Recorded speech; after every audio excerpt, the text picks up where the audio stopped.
Good morning students. मैं लवदीप, आपकी 5वीं कक्षा की teacher, Shri Guru Tegh Bahadur senior secondary school NH9 डिंग रोड सिरसा से। आज हम करेंगे हिंदी व्याकरण का चैप्टर नंबर 9, जिसका नाम है विशेषण। क्या होता है विशेषण? संज्ञा अथवा सर्वनाम शब्दों की विशेषता बताने वाले शब्दों को विशेषण कहते हैं। अब विशेषता में गुण, दोष, संख्या, परिमाण, आकार, दशा, ये सभी क्या है विशेषता में आ जाते हैं। विशेषण के 4 भेद होते हैं: गुणवाचक विशेषण, संख्यावाचक विशेषण, परिमाणवाचक विशेषण और संकेतवाचक विशेषण। गुणवाचक विशेषण क्या होता है?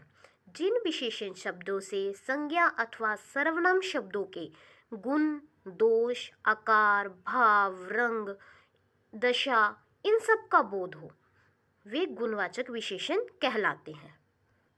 जैसे अब यहाँ पर एग्जाम्पल दिए हुए हैं, भूखा आदमी। अब जो ये भूखा आदमी है वो क्या है? गुणवाचक विशेषण है। ये उसकी विशेषता है ना कि आदमी भूखा है। वीर सैनिक, वीर सैनिक मतलब अब वीर है वो क्या है? एक भाव है, वीरता का भाव है, तो वो क्या है? गुणवाचक विशेषण है। लाल गुलाब, अब गुलाब का रंग लाल है, तो अभी मैंने बोला ना इसमें कि गुणवाचक विशेषण में रंग का बोध हो, तो रंग क्या है? लाल है, तो वो भी क्या है? गुणवाचक विशेषण। अब करते हैं परिमाणवाचक विशेषण। जिन संज्ञा या सर्वनाम शब्दों से संज्ञा या सर्वनाम शब्दों की मात्रा या नाप तोल का ज्ञान हो, उसे परिमाणवाचक विशेषण कहते हैं। जैसे एग्जाम्पल दे रखा है 2 किलो चीनी। अब चीनी है, उसका मेजरमेंट किया जा सकता है ना कि वेट में वो कितनी है, 2 किलो। अगर हमें एग्जैक्ट पता है तो हम उसे क्या बोलेंगे? निश्चित परिमाणवाचक विशेषण। अब जिसकी एग्जैक्ट क्वांटिटी हमें पता है। परिमाणवाचक तो है जिसको वेट किया जा सकता है, जिसको मेजर किया जा सकता है, वो क्या है? परिमाणवाचक विशेषण होते हैं।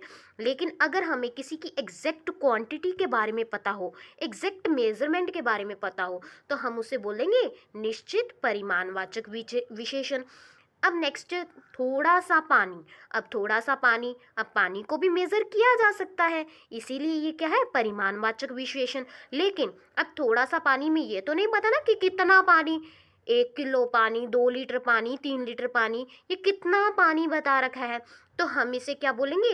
अनिश्चित परिमाणवाचक विशेषण। अब है संख्यावाचक विशेषण। जिन विशेषण शब्दों से संज्ञा या सर्वनाम की संख्या का बोध हो, वे संख्यावाचक विशेषण कहलाते हैं। जैसे 1, 2, 3, 4 ये सब संख्याएं होती हैं, तो ये सारे ही क्या है? संख्यावाचक विशेषण है। जैसे यहाँ पर एग्जाम्पल दिया हुआ है 3 वृक्ष। 3 वृक्ष, अब वृक्ष की विशेषता बता रखी है, कितनी है? वृक्ष की संख्या कितनी है? 3 है, तो वो क्या है? संख्यावाचक विशेषण है। अब जैसे परिमाणवाचक विशेषण के 2 भेद थे, निश्चित और अनिश्चित, उसी तरह इसके भी 2 भेद हैं। संख्यावाचक विशेषण के 2 भेद हैं, निश्चित संख्यावाचक विशेषण और अनिश्चित संख्यावाचक विशेषण। निश्चित संख्यावाचक विशेषण क्या होता है? जिन विशेषण शब्दों से निश्चित संख्या का ज्ञान हो, मतलब एग्जैक्ट पता हो कि हमें कितनी संख्या है। जैसे 3 वृक्ष बता रखे हैं, तो 3 वृक्ष, वृक्ष का पता चल रहा है ना कि 3 वृक्ष हैं, तो इसलिए ये क्या है? निश्चित संख्यावाचक विशेषण।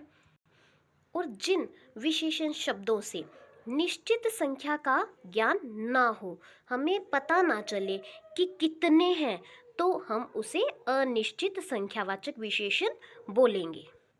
जैसे एग्जाम्पल है कई सैनिक। अब कई सैनिक में हमें संख्या तो नहीं पता ना कि कई सैनिक में कितने सैनिक हैं, 5,000 सैनिक है, 500 सैनिक है, 200 सैनिक है, या कितने सैनिक है, तो हमें इसमें डाउट है। और इसमें डाउट है तो मतलब क्या है? ये अनिश्चित संख्यावाचक विशेषण है। इसी तरह से बहुत से सेब। अब सेबों की हमें, सेब की क्वांटिटी नहीं पता हमें, अगर पता होती 2 सेब हैं, 3 सेब हैं, 4 सेब हैं, तो ये क्या होता? निश्चित संख्यावाचक विशेषण। अब ये क्या है? हमें पता नहीं है, तो हम इसे क्या कहेंगे? अनिश्चित संख्यावाचक विशेषण। अब नेक्स्ट है संकेतवाचक विशेषण। संकेतवाचक विशेषण में क्या है, किसी की भी तरफ संकेत किया जाए उसे क्या बोलते हैं, संकेतवाचक विशेषण।